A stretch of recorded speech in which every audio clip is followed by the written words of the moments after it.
Vamos a continuar esta noche con la serie de predicaciones que tienen que ver con la carta del apóstol Pablo a los Efesios, esta maravillosa carta que nosotros ya estamos estudiando de hace un tiempo atrás y comenzamos una serie de predicaciones de esta carta y estamos en la parte práctica, en el capítulo 5, después de haber visto cómo el Señor hizo grandes cosas a través de Jesucristo, en la persona de Jesús, los primeros 3 capítulos, ahora del 5 en adelante, o del 4 en adelante, comienza la parte práctica, cómo hemos de reaccionar, cómo hemos de vivir en conformidad a lo que el Señor hizo en nuestras vidas.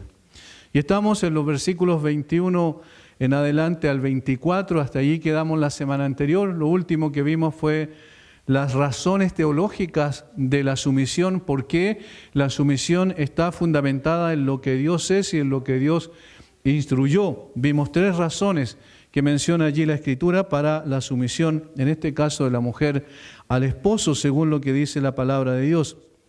Uno tiene que ver con que la sumisión de la esposa es una expresión también de gratitud y una expresión de amor hacia el Señor, como al Señor. También vimos que lo segundo era el orden de la creación, porque el marido es cabeza de la mujer, según consigna el apóstol Pablo, hace una referencia al momento en que fue creado el hombre y la mujer y cómo Dios los estableció precisamente en la función que cada uno estaba ocupando, el hombre como cabeza de la mujer sometida a su esposo por orden de creación. Y la tercera razón es que Cristo, ¿verdad?, es el modelo perfecto en el cual se basa esta sumisión. Cristo se sometió al Padre siendo igual al Padre en todos los sentidos, en todos los aspectos, en su naturaleza, en su esencia. Sin embargo, se sometió voluntariamente al Padre para venir a hacer la obra de redención a esta tierra. Y hoy vamos a, como yo les decía a las hermanas la semana anterior, hoy vamos a ver cómo la Biblia instruye a los varones, a los esposos en particular, del versículo 25 al 33. Maridos, amad a vuestras mujeres, así como Cristo amó a la iglesia y se entregó a sí mismo por ella, para santificarla, habiéndola purificado en el lavamiento del agua por la palabra, a fin de presentársela a sí misma una iglesia gloriosa, que no tuviese mancha ni arruga ni cosa semejante, sino que fuese santa y sin mancha. Así también los maridos deben amar a sus mujeres como a sus mismos cuerpos. El que ama a su mujer, a sí mismo se ama, porque nadie aborreció jamás a su propia carne, sino que la sustenta y la cuida, como también Cristo a la iglesia. Porque somos miembros de su cuerpo, de su carne y de sus huesos. Por esto dejará el hombre a su padre y a su madre y se unirá a su mujer, y los dos serán una sola carne. Grande es este misterio, mas yo digo esto respecto de Cristo y de la iglesia. Por lo demás, cada uno de vosotros ame también a su mujer como a sí mismo, y la mujer respete a su marido. Como hemos visto previamente, el problema generalizado que hay ahora en la actualidad y que hubo también en el primer siglo cuando Pablo escribía a los Efesios, contextualmente en las culturas antiguas siempre hubo una mala interpretación respecto a la feminidad y a la masculinidad, es decir, un concepto equivocado respecto a lo que significa ser mujer y un concepto equivocado respecto a lo que significa ser hombre. Y nosotros hemos visto ya la primera parte, es decir, el concepto errado respecto a lo que significa ser mujer y al concepto correcto de la sumisión, que es totalmente distinto a lo que la cultura trata de transmitir con el propósito de que la mujer se rebele en contra del orden establecido por Dios. Y hoy vamos a ver el concepto equivocado de la masculinidad y cómo la Biblia establece el rol correcto del hombre en su función como tal. Es un hecho indiscutible, por lo demás evidente que las definiciones de lo que es un hombre y una mujer se han vuelto muy difusas en la sociedad actual. El cine y la televisión han creado un tipo de persona o un concepto de un hombre que es totalmente distinto a lo que la Biblia menciona. Las películas de Hollywood destacan la fortaleza física y el coraje como característica del ser masculino. Sin embargo, al mismo tiempo es alguien irresponsable e incapaz de mantener una relación seria y duradera con una mujer. Por otro lado, en las películas románticas, el tipo de hombre que presentan es muy atractivo físicamente, un conquistador por excelencia, muy activo sexualmente, pero una vez más irresponsable y fracasado en cuanto a relaciones duraderas y significativas. Finalmente, la televisión, especialmente la serie de televisión, ofrecen un modelo de masculinidad absolutamente desprestigiado. Como alguien expresó muy acertadamente, comillas, cito textual, para la serie de televisión, el hombre es típicamente un tipo frustrado. Para la sociedad, el típico perdedor, con un nivel de inteligencia que raya en la estupidez, una persona pusilánime e incapaz de hacer algo bien. Los hombres de la serie de televisión no tienen ni merecen el respeto de su esposa y sus hijos, quienes más bien lo controlan, se burlan de él y siempre tienen que ayudarle a resolver todos los problemas en que se mete. Cierre de comillas. El ejemplo más característico de esto es la serie de dibujos animados tan famosa en el mundo como es Los Simpson, donde Homero Simpson, el prototipo del hombre americano, del marido americano, del padre americano, en realidad es un estúpido, no sabe hacer nada bien. Todo lo que hace es ridículo. Los hijos lo ridiculizan, nadie lo toma en cuenta y parece que es una persona que hace todo mal. Ese es el tipo de persona que quieren identificar con la masculinidad. Y esto, aunque ustedes no lo crean, influye poderosamente en la mentalidad de la gente. La gente llega a creerse el cuento y hoy, en la actualidad del ser humano, el hombre en particular, el varón, está casi siendo destruido en cuanto a su imagen desde el punto de vista de lo que realmente es bíblicamente. Y por eso es que los conceptos que existen en relación al matrimonio también son torcidos, porque si hay conceptos equivocados respecto a la feminidad y a la masculinidad, es obvio que el matrimonio también va a estar errado en cuanto a lo que realmente es. Cada uno de nosotros ha sido influenciado por la cultura que nos rodea, cual más, cual menos, la cual presenta, como hemos visto, una gama de modelos de masculinidad cambiantes y relativos que amenazan con destruir el núcleo familiar y desvirtuar o desviar a la iglesia en su modelo bíblico de liderazgo. ¿Por qué? Porque así como es el modelo del hombre o de la mujer en el contexto del matrimonio, así también la iglesia va a estar constituida por matrimonios muchas veces difusos que no tienen una clara orientación y en consecuencia no es una iglesia firme y fundamentada sobre un sólido fundamento escritural. El predicador norteamericano John Piper dice: en nuestros días pocas cosas se han deteriorado más que la hombría y el liderazgo en relación a las mujeres y a las familias. Es por ello que necesitamos acudir a la Biblia. La palabra de Dios es la única fuente confiable de relevancia práctica sobre todos los aspectos de la vida, incluyendo el significado de ser un hombre y las implicaciones de la masculinidad en la familia. ¿Qué es un hombre? ¿Cómo es un hombre? ¿Cómo debe ser un hombre? No existe ninguna otra literatura en el mundo que pueda decir cómo debe ser que no sea la Escritura. La Escritura es la base de la cual brota el significado correcto de la masculinidad. ¿Cómo debe ser un hombre? ¿Cómo ha de comportarse un hombre? No según los estándares sociales, no según la cultura en la cual vivimos, no según la ideología de turno, sino según las Sagradas Escrituras. Dios sabe cómo debe ser el hombre porque Dios es su creador. Él lo hizo con ciertas características y con ciertas características distintivas que lo hacen diferente a la mujer, pero al mismo tiempo complementario con la mujer.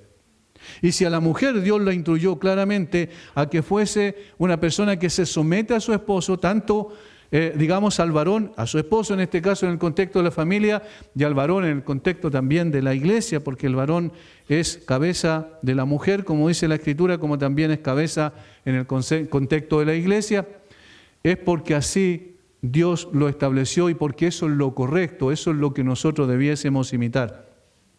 Y al hombre lo colocó como líder dentro de la familia, y eso es lo que Pablo va a estar hablando ahora en los versículos 25 en adelante. Pero ¿qué es lo que es un líder bíblicamente? ¿Qué significa? Y otra vez hay un concepto equivocado de lo que significa el liderazgo. Por eso necesitamos ir a la Biblia, necesitamos especialmente ver lo que el Señor Jesucristo opinaba, cuál era el concepto que Él estableció de lo que significa realmente un líder. Vamos a Lucas, por favor, capítulo 22, versículos 24 al 26, para poder introducir este tema del liderazgo en el seno del matrimonio. Lucas 22, 24 al 26.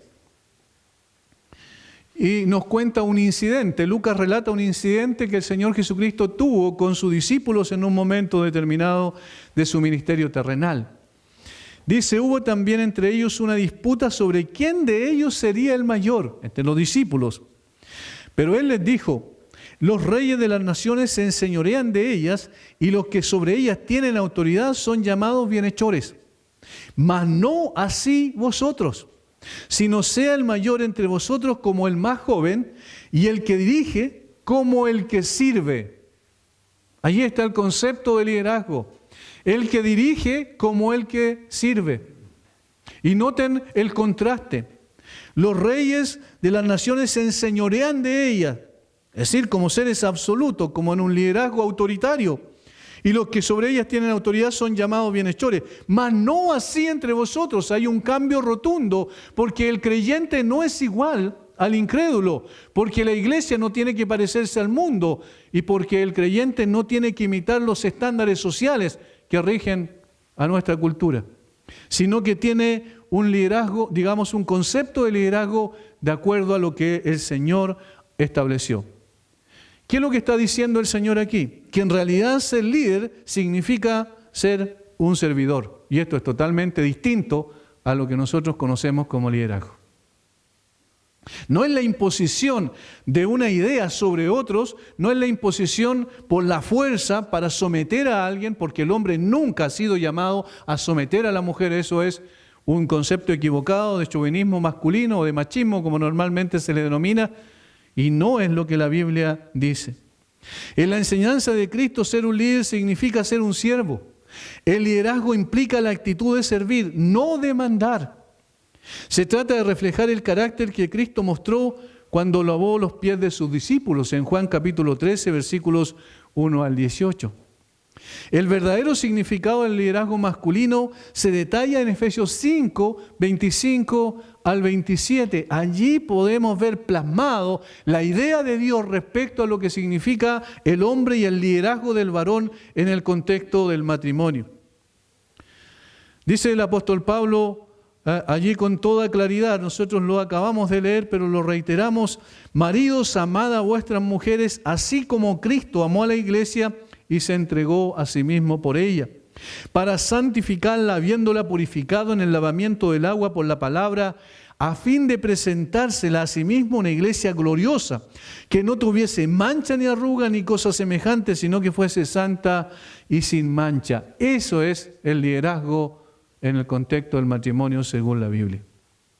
No hay otra cosa. Todo lo demás es extemporáneo, no tiene nada que ver con nosotros como creyentes. Lo que brotan de estos textos, lo que aparece aquí, estas verdades fundamentales son las que deben conducir la forma en que nosotros hemos de vivir. Y créanme, hermanos, esto también me habla a mí primeramente y en forma muy fuerte, porque nosotros tampoco alcanzamos el estándar los varones como la Biblia lo establece, pero luchamos para que eso sea una realidad. No es algo que se transmite simplemente a los demás como una enseñanza, sino que es algo que es parte de nuestra lucha cotidiana. Y vamos a ver después por qué es una lucha.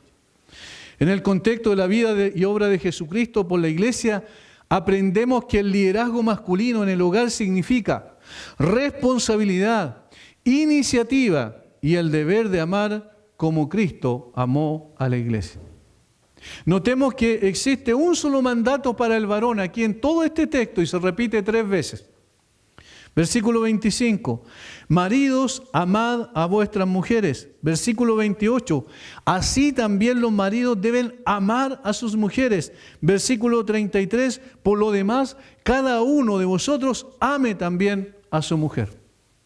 En 3 ocasiones se reitera el mismo mandato. Así como a la mujer se le reitera el mandato de someterse a su esposo, así también ahora al esposo se le da el mandato de amar a su mujer.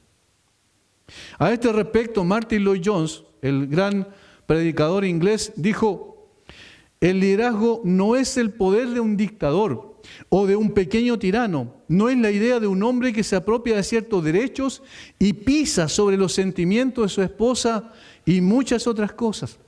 No se sienta en el hogar como un dictador. Ningún marido tiene el derecho de decir que él es la cabeza de la esposa a menos que ame a su esposa. Así que el reino del esposo debe ser un reino y un gobierno de amor. Es un liderazgo de amor. Eso es lo que significa ser líder. No tiene nada que ver con los conceptos de liderazgo que nosotros hemos escuchado, incluso que nos hemos imaginado o que la cultura nos ha transmitido.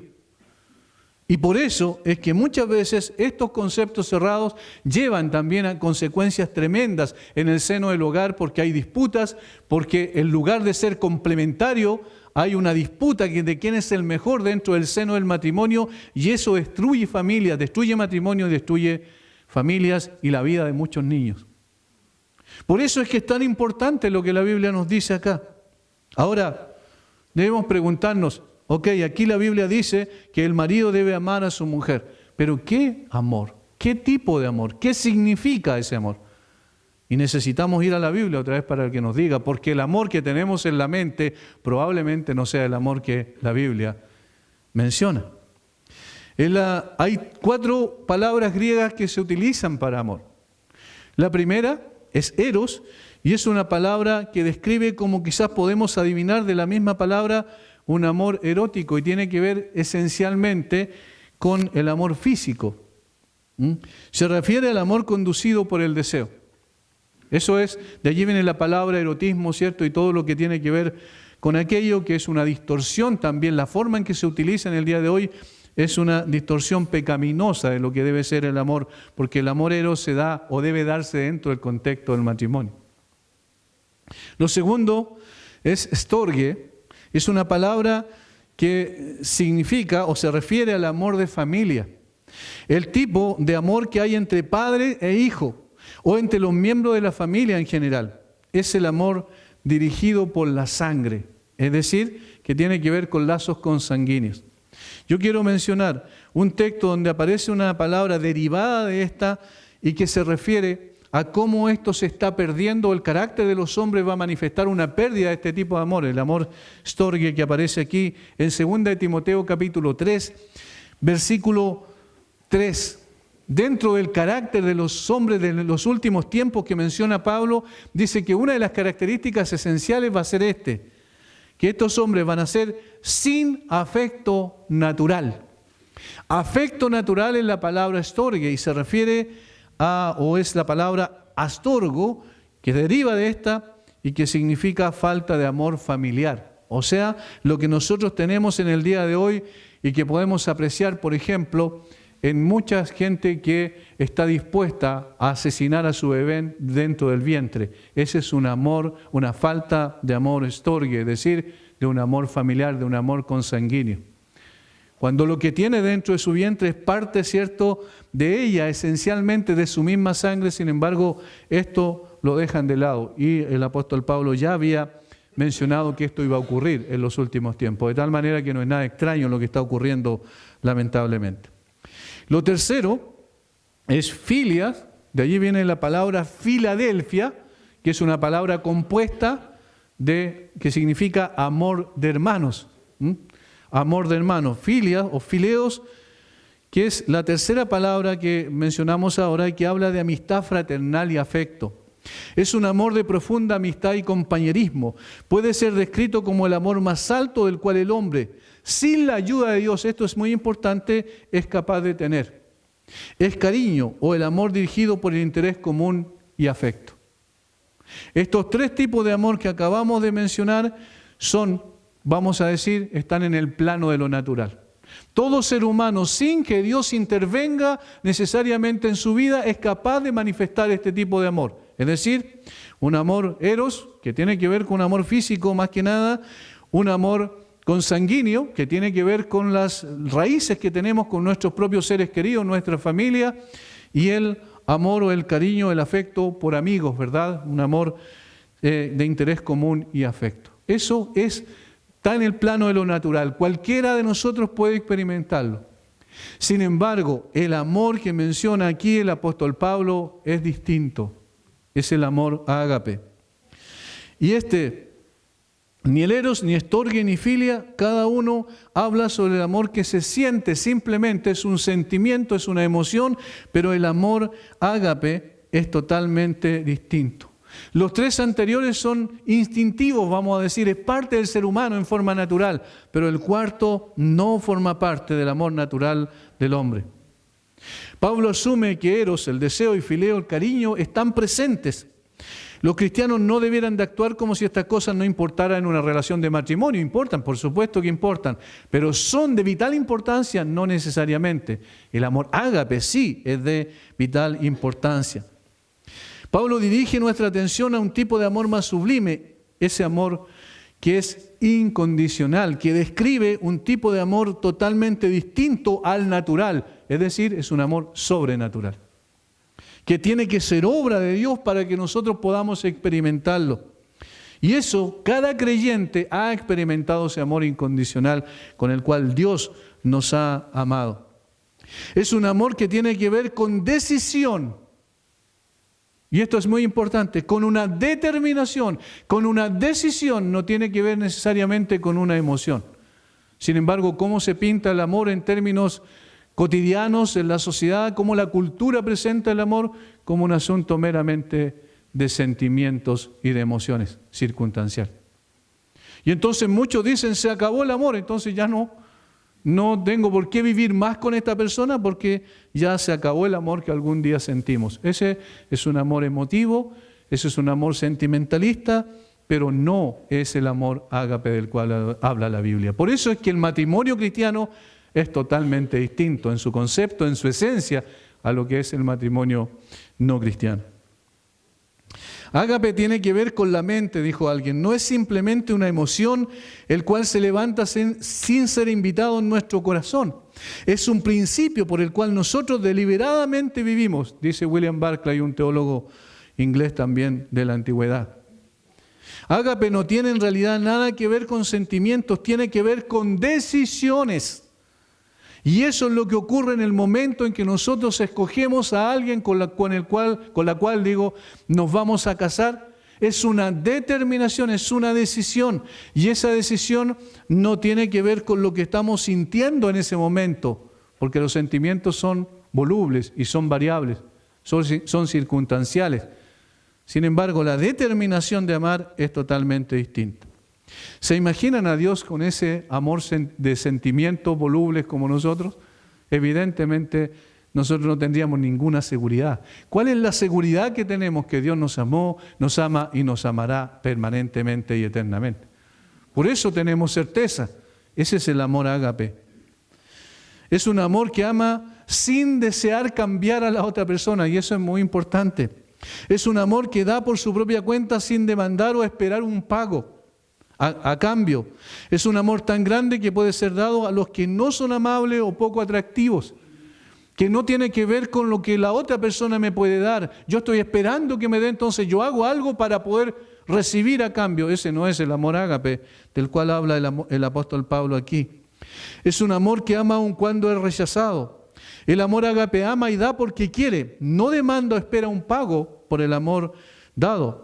Da porque ama, no ama para poder recibir, expresó alguien notablemente.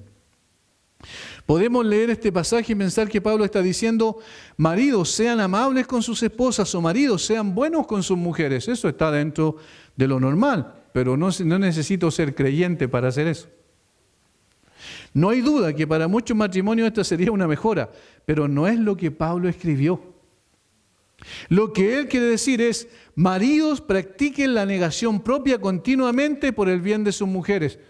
Y ahí me voy a detener porque esto sí que es complicado. Nuevamente, maridos practiquen la negación propia continuamente por el bien de sus mujeres. Miren, el concepto de amor del que Pablo habla aquí es negación propia. Y esto es contra naturaleza, ¿no es verdad? Porque nosotros naturalmente somos egocéntricos. Nosotros naturalmente estamos pensando en la autosatisfacción. Pero aquí el apóstol Pablo está diciendo otra cosa. Entonces, cuidado, cuando alguien en forma liviana toma el texto bíblico y dice, pero las mujeres dicen que se sometan a su esposo, en cambio el marido dicen que la amen a la esposa nomás. Cuando en realidad el concepto de amor es mucho más profundo de lo que nosotros pensamos o lo que la cultura nos dice que es. Yo me voy a detener la mayor parte del tiempo en el versículo 25, porque allí aparecen 3 de las 4 características. Pero notemos cómo son muy interesantes, porque el modelo en cuanto a quién tenemos que mirar para saber lo que significa ese amor es a Cristo. Maridos, amad a vuestras mujeres, así como Cristo amó a la iglesia y se entregó a sí mismo por ella. Así como Cristo amó a la iglesia. De la misma manera que la Biblia nos dice en el versículo 23 que el marido es cabeza de la mujer, como Cristo es cabeza de la iglesia, ahora va a decir, maridos, ahora su responsabilidad es amar a su mujer del mismo modo que Cristo amó a la iglesia. Ahora, haciendo una salvedad, como hacíamos las semanas anteriores, el amor del marido no es redentor, obviamente que no, el amor de Cristo sí lo es. Sin embargo, en cuanto a lo demás, debemos nosotros mirar a Cristo, porque mirando a Cristo y viendo cómo Él entregó ese amor, allí nosotros nos vamos a dar cuenta a qué se está refiriendo la palabra de Dios. Y por eso yo mencioné hace un momento que es una tremenda responsabilidad. El liderazgo implica una gran responsabilidad para nosotros los varones. A nosotros se nos va a pedir cuenta un día también de nuestro liderazgo en el contexto del matrimonio, nuestro liderazgo en el contexto de la iglesia. Nosotros tenemos que un día, delante del Señor, poder decir, miren, de esta manera, Señor, nosotros ejercimos el liderazgo dentro de la familia, del matrimonio y de la iglesia. Lo primero que es, la primera característica de este amor, versículo 25, maridos, amad a vuestras mujeres, así como Cristo amó a la iglesia. ¿Qué tipo de amor Cristo manifestó a la iglesia? ¿Qué tipo de amor? ¿Había algún tipo de merecimiento en la iglesia por la cual Cristo debía amarla? ¿Había algo bueno en aquellas personas que iban a constituir parte de la iglesia por la cual Cristo la amó? La Biblia dice que Él la amó antes de la fundación del mundo. Antes que siquiera nosotros tuviésemos existencia, estábamos en el plan perfecto, en la mente perfecta de Dios, de tal manera que cuando el Señor Jesucristo amó a la iglesia, eso era en un tiempo sin tiempo. No por algo bueno que iba a haber en esa persona. ¿Por qué no? Porque no hay justo ni un uno, porque no hay quien entienda, porque no hay nadie que haga lo bueno, porque nadie busca a Dios. Y eso iba a ser una realidad constante y permanente en el ser humano. En consecuencia, la razón por la cual Cristo amó a la iglesia no es porque hubiese algo bueno en la iglesia. En consecuencia, entonces, la primera característica de este amor es que es incondicional. Es incondicional, no está buscando algo, un objeto que pueda recibir el amor porque merece ese amor, sino que al contrario, ama incondicionalmente a pesar de que el objeto de su amor no es digno de ese amor. Ese es el sentido. Amó a la iglesia. ¿Por qué amó a la iglesia? La Escritura deja muy claro que Cristo amó a la iglesia no porque ella lo merecía. En absoluto. La amó desde antes de la fundación del mundo sin haber merecimiento alguno en quienes formarían parte de la iglesia.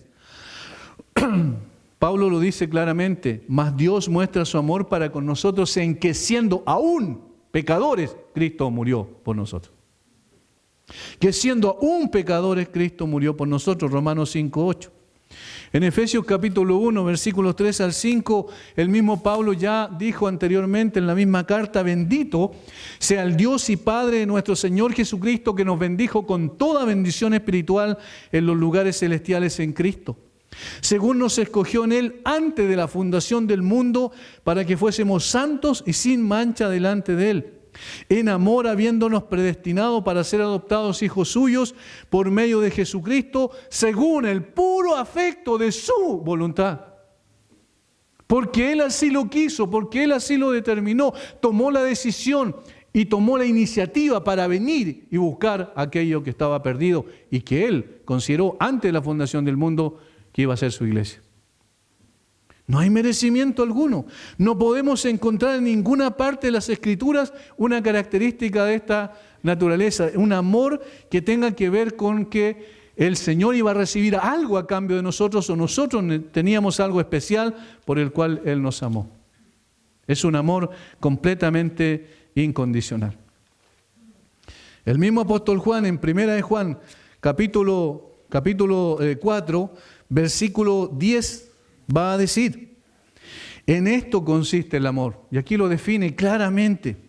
No en que nosotros hayamos amado a Dios, sino en que Él nos amó a nosotros y envió a su Hijo en propiciación por nuestros pecados. En esto consiste el amor. ¿Cómo amó el Señor Jesucristo? En forma absolutamente incondicional. Y ahora aquí está. El apóstol Pablo va a decir: así como Cristo amó a la iglesia, así ama a tu mujer. ¿Ven lo que eso significa? Ahora, alguien escribió muy sabiamente: estoy tan agradecido que Jesucristo no nos ha llamado por nuestro valor, por nuestra justicia, por nuestra belleza, por nuestro intelecto, por nuestro poder, por nuestra personalidad. Es un amor no merecido. Y no sé ustedes, dice, pero yo encuentro un gran consuelo en este hecho. Y yo también encuentro un gran consuelo, porque si busco algo, una característica en mí por la cual Dios me ama, no encuentro ninguna característica positiva. De tal manera que estoy agradecido que Cristo me ha llamado a pesar de quién soy. Ahora, ¿cómo entonces debe amar el esposo a su esposa? De esa manera. No es por su belleza, no es por su simpatía, no por sus cualidades intelectuales, por su paciencia, por nada que proceda de ella. Es una determinación y por eso es que siempre nosotros tenemos que entender, y los jóvenes que todavía no se han casado tienen que entender esto. Ustedes tienen que buscar una persona para casarse, no un cuerpo para casarse. Porque el cuerpo se deteriora, porque la belleza desaparece, porque las características atractivas empiezan a disminuir con el paso del tiempo, pero la persona permanece. Cuando nosotros nos casamos, nosotros escogimos una persona con la cual nos casamos. Y en este sentido, nosotros debemos entender que esa persona con la cual nos casamos es tan pecador o pecadora como nosotros lo somos. Que son descendientes de Adán como nosotros lo somos y que en consecuencia va a ser un matrimonio entre dos pecadores que por la gracia del Señor pueden permanecer hasta el último tiempo antes de partir a la presencia del Señor. Pero en esa relación que existe, debe haber un amor de parte del esposo incondicional hacia la esposa.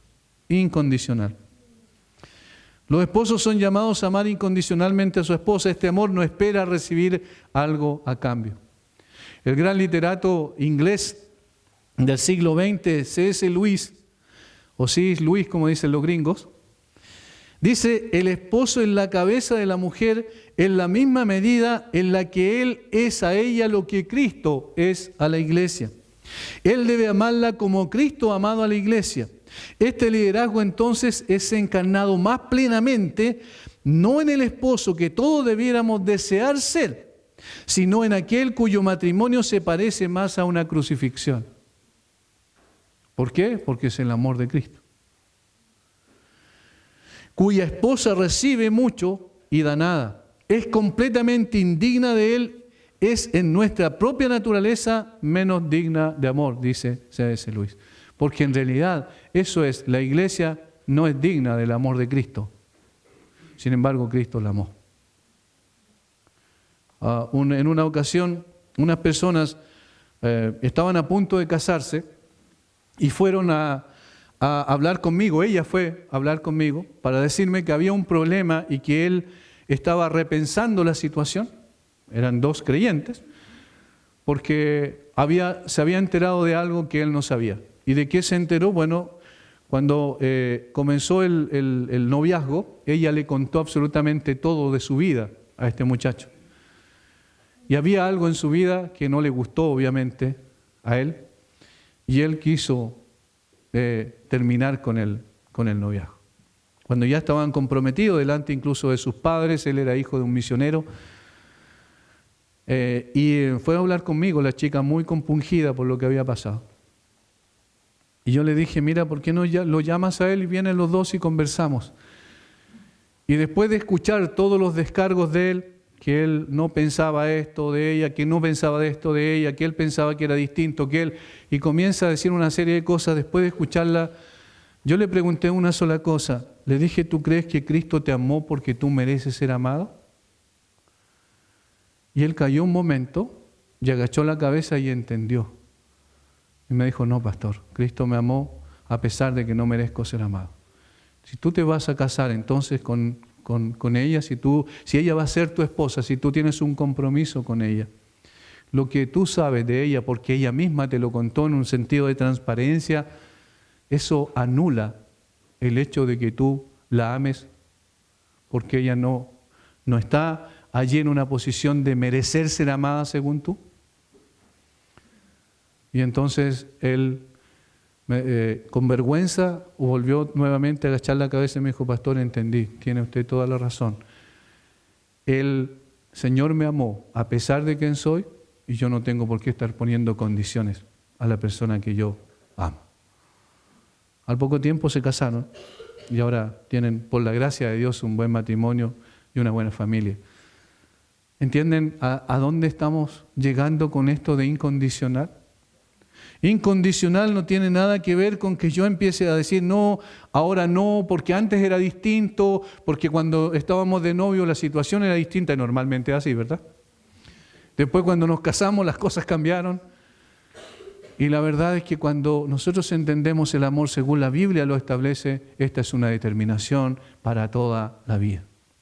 Y no es una carga cuando lo comprendemos de la perspectiva de las Escrituras. Porque no significa que la otra persona sea digna de ser amada, sino que yo la amo porque escogí amarla. Es una decisión, un amor ágape en ese sentido para siempre. Este liderazgo entonces encarnado más plenamente no en el esposo que todos debiéramos desear ser, decía C.S. Lewis, sino en lo que realmente significa el liderazgo que se parece más a una crucifixión.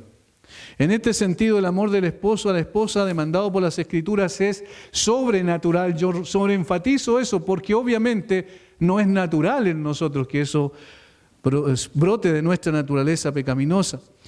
Puesto que escapa a lo que es propio y natural del ser humano, solo puede ser posible por la obra de Dios en el corazón del hombre. Por eso siempre nosotros hemos visto hay un antecedente teológico para la práctica de nuestra fe. Y el Señor que hace la obra en el corazón es el que nos habilita para amar como Cristo amó a la iglesia en forma incondicional. Yo he escuchado mucho esto y en la cultura popular muchas veces se dice, no, yo ya no la amo, ya no siento atracción por ella. Eso no es amor, según la Biblia. Tiene nada que ver con eso. No, ahora me di cuenta que no es una buena cocinera y empiezan a aparecer una serie de ridículos argumentos con el propósito de terminar una relación. Hermanos, lamentablemente estamos viendo en el día de hoy personas que tienen 30 años casados y que finalmente terminan su matrimonio. Y por puras trivialidades, porque se han tragado el cuento de la sociedad secular, porque se han entregado la mentira de que el matrimonio tiene que ver con una cuestión de atracción, cuando el matrimonio tiene que ver con un asunto de decisión y determinación. Y cuando somos creyentes, estamos capacitados por Dios y por el Espíritu Santo que mora en nuestro corazón para aprender a amar como Cristo amó a la iglesia. Lo segundo es que la segunda característica de este amor es que es exclusivo. Exclusivo. Miren lo que dice. Como Cristo amó a la iglesia y se entregó a sí mismo por ella, por la iglesia. Es exclusivo. Es exclusivo y excluyente. Es decir, excluye a toda otra mujer cuando la persona, el varón, toma una decisión de casarse con alguien, excluye a todo el resto de las mujeres. Su amor es exclusivo para su esposa. El amor de Cristo es exclusivo y particular. El sacrificio expiatorio que Él hizo fue por su iglesia y nadie más. Eso dice el texto bíblico. No vamos a entrar ahora en la parte teológica de esta cuestión, pero sí tenemos que consignarlo porque eso es lo que dice la Biblia. Cristo se entregó ¿por quién? Por la iglesia. Si Cristo se hubiese entregado por el mundo, todo el mundo hubiese sido salvo. Cristo se entregó por la iglesia, por aquellos que Él había escogido antes de la fundación del mundo. Fue realizado por aquellos que Él escogió según su soberana voluntad. Entonces, este tipo de amor exclusivo y particular es el modelo del amor del esposo por la esposa. Esto significa que desde el momento en que el creyente decide amar a una mujer, al mismo tiempo decide por este mismo acto no amar a ninguna otra mujer en el mundo como ama a esa mujer. Por eso decimos que su compromiso es exclusivo y es excluyente. Es exclusivo solo con su mujer y es excluyente respecto a otras mujeres en el mundo. Es decir, hay un sentido de fidelidad establecido allí. El Señor Jesucristo es fiel a su iglesia y permanece fiel a su iglesia. Y el Señor ama a su iglesia y permanece por siempre, eternamente amando a su iglesia. De esa manera, entonces, nosotros somos llamados como varones a ejercer ese tipo de amor, a ejecutar ese tipo de amor, a practicar este tipo de amor en nuestra relación matrimonial. No, si queremos imitar a Cristo, o mejor dicho, si debemos imitar a Cristo, porque eso es lo que dice Pablo aquí, es un amor exclusivo. No admite otro compromiso con otra persona, solo con esa mujer que decidimos amar. Y en tercer lugar, la tercera característica de este amor es que es un amor sacrificial. Maridos, amad a vuestras mujeres así como Cristo amó a la iglesia y se entregó a sí mismo por ella. Se entregó a sí mismo por ella. Y sabemos a qué se está refiriendo Pablo aquí. Lo sabemos porque en Filipenses capítulo 2, versículos 5 al 11 dice: haya pues en vosotros este sentir que hubo también en Cristo Jesús, el cual siendo en forma de Dios no estimó el ser igual a Dios como cosa que aferrarse, sino que se despojó a sí mismo tomando forma de siervo y estando en la condición de hombre, se humilló a sí mismo hasta la muerte y muerte de cruz. Esa es la entrega de Cristo. La entrega de Cristo no llegó simplemente a ser un amor emotivo, un amor sentimental, sino que el Señor vino y murió en el lugar de aquellos que merecían morir, para salvar de la condición en la cual se encontraban esas personas. Es un amor sacrificial. Él vino y buscó a su novia, la iglesia, y entregó su vida por ella, para poder desposarla. El amor de Cristo es sacrificial, puesto que Él dio su vida por su esposa. La iglesia, el predicador norteamericano, el pastor John Piper señala: vemos liderazgo en el sacrificio de Cristo no solo por el hecho de que lo planeó y tomó la iniciativa, sino también porque murió para darnos el ejemplo, murió para salvarnos, y eso en muerte también es ejemplificadora para sus seguidores. En el contexto implica entonces que Cristo es el modelo a seguir en el tipo de amor que desplegó por su iglesia, para que los esposos imitemos su amor por nuestra esposa. Si bien es cierto, y esto también es bueno clarificarlo, puede que nunca tengamos que dar la vida por nuestra esposa literalmente hablando. De hecho, es el patrón normal. Pero significa mucho más que eso, porque es un llamado a expresar ese amor sacrificial muriendo a nuestros propios intereses, deseos, gustos personales. Y otra vez esto es complicado y hago una pausa porque es muy difícil esto.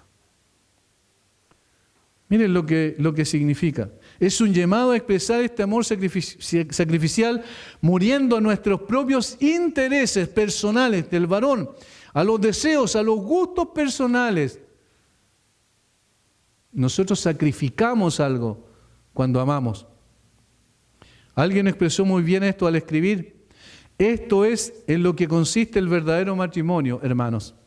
No en entregar tu vida por tu esposa en un destello de gloria romántica, como vemos en las películas, sino en el hacer morir todos los días, quizás cada hora, tus propios deseos, tus preferencias, tus placeres, de manera que puedas asegurar su bienestar supremo. Esto no es natural, para nada, bajo ninguna circunstancia. Necesitamos la obra del Espíritu en nosotros. Necesitamos que el Señor trabaje en nuestra vida como varones. Necesitamos que el Señor humille nuestro ego. Necesitamos que el Señor nos deje en el lugar que nos corresponde y entonces empecemos a entender qué es lo que significa amar como Cristo amó a la iglesia. Por eso decía hace unos minutos que no es algo natural, sino absolutamente sobrenatural. ¿Por qué? Porque nos amamos demasiado a nosotros mismos. Nos cuesta tanto morir a nosotros mismos. Es una lucha diaria y difícil de lidiar. Muchas veces bajamos los brazos en dicha batalla. En otros casos pensamos que hemos vencido definitivamente solo para darnos cuenta que nuestro adversario, el yo, sigue gozando de buena salud. Esa es una realidad cotidiana, permanente.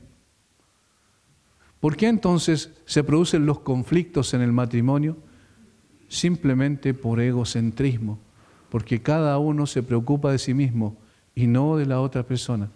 Porque no estamos dispuestos a darnos a la otra persona para que la otra persona pueda recibir lo que no merece, pero necesita. La cualidad que nosotros tenemos, esta inherente de este orgullo que es básico en el ser humano, es en el cual debemos luchar una y otra vez para poder constituir matrimonios que sean realmente un ejemplo para las personas. Un matrimonio que sea el que resplandezca en medio de una sociedad absolutamente contraria a los principios escriturales, una sociedad que cada vez odia más el matrimonio, una sociedad que cada vez desvirtúa más el concepto de sumisión y el concepto de liderazgo. Nosotros necesitamos tener cuidado con esto. Y por eso el amor del cual habla aquí es un amor incondicional, es un amor exclusivo, es un amor sacrificial. Pero agrega algo más en el versículo 26. Que es el propósito que tenía Cristo para con su iglesia, para santificarla, habiéndola purificado en el lavamiento del agua por la palabra, a fin de presentársela a sí misma una iglesia gloriosa que no tuviese mancha ni arruga ni cosa semejante, sino que fuese santa y sin mancha. El amor en el matrimonio también es un amor santificador para con la esposa. Y en este sentido usamos el término que significa separar o separada para el objetivo, para el propósito para el cual Dios la creó y la estableció en esa relación de matrimonio. Es decir, el hombre cuando ama a su esposa la protege en ese sentido, y la protección es la que le da la oportunidad de que ella desarrolle sus capacidades en el contexto del matrimonio, en sumisión al esposo para la gloria de Dios. Para que juntos como equipo trabajen mancomunadamente y de esa manera entonces cumplan el objetivo por el cual fueron también unidos por Cristo. Y finalmente es un amor que sustenta también. Versículo 28. Así también los maridos deben amar a sus mujeres como a sus mismos cuerpos. El que ama a su mujer, a sí mismo se ama, porque nadie aborreció jamás a su propia carne, sino que la sustenta y la cuida, como también Cristo a la iglesia. Es un amor sustentador. La sustenta y la cuida, la protege. Antiguamente siempre se tenía el bien entendido, nuestros padres, por ejemplo, ¿cierto? O más atrás inclusive de nuestros padres, el concepto era que el hombre debía proteger a su esposa. Pero en el día de hoy la cosa se ha diluido completamente, el concepto se ha diluido, sin embargo es un concepto bíblico. Y dice una cosa interesante, dice que el amor del cual se espera del marido, que ame a su esposa, es como el que tiene hacia su mismo cuerpo. ¿Qué es lo que hace comúnmente una persona con su cuerpo? Lo cuida. Si sabe que algún alimento le cae mal, no lo va a consumir porque ama su cuerpo. Si sabe que algún ejercicio lo puede incapacitar o lo puede inhabilitar porque le puede producir una lesión compleja, no lo va a hacer. La cuida, la sustenta. Así también, entonces, el marido debe cuidar y sustentar a su esposa, porque eso es lo que Cristo hizo con la iglesia. De tal manera que vemos 5 características del verdadero amor, como la Biblia expresa cómo el hombre debe amar a su esposa. Es un amor incondicional, es un amor exclusivo, es un amor sacrificial, es un amor santificador y es un amor sustentador. Estas 5 cosas deben ser, o de estas 5 características del amor verdadero que la Biblia demanda de nosotros los varones hacia nuestra esposa, debe estar siempre en nuestro corazón y debe ser la lucha cotidiana que libramos con el yo para vencer, porque cuando nosotros hacemos eso, nosotros estamos cumpliendo con la razón y el propósito por el cual fuimos también salvados por Cristo. Hermanos, ese tipo de amor manifestado en el contexto del matrimonio es el que va a solidificar las familias y va a solidificar las iglesias. No estamos hablando de un matrimonio absolutamente perfecto, porque eso no va a ser posible, porque somos seres imperfectos. Solo va a ser posible cuando estemos en la gloria, y en la gloria no van a existir los matrimonios porque no se van a casar, dice la Biblia, no se van a casar ni dar en casamiento. Pero mientras estemos aquí en la tierra hemos de reflejar entonces el amor de Cristo por su iglesia, se refleja más clara y nítidamente en el amor del esposo por la esposa, con estas características que la Biblia menciona. Es una tarea difícil, es una tarea dura, pero es una tarea posible, porque el amor de Dios mora en nuestros corazones y Él lo hace posible por la obra de su Santo Espíritu. Padre, gracias por este tiempo que hemos tenido alrededor de tu palabra. Siempre es instructiva, siempre es desafiante, siempre el Señor amonesta nuestra vida, a veces tan superficial, a veces, Señor, tan sin pasión que tenemos. Necesitamos ser apasionados por ti y por las Escrituras. Necesitamos volver nuestro corazón a tu palabra para ser instruidos por ella. Necesitamos que tú, Señor, nos corrijas, cambies nuestra manera de concebir las cosas y que tú nos influencies por medio de tu palabra para así no ser influenciados por la cultura y el mundo. Padre, necesitamos tener conceptos bíblicos de lo que significa el amor y conceptos bíblicos de lo que significa la sumisión y el liderazgo. Danos de tu gracia para que aprendamos de ti y vivamos conforme a lo que tu palabra nos enseña. Bendice a cada hermano presente, Padre, y a los chicos jóvenes que también en lo sucesivo van a establecer una relación de matrimonio. Oramos que estos principios estén presentes también en sus corazones. Lo rogamos en el nombre de Jesús. Amén.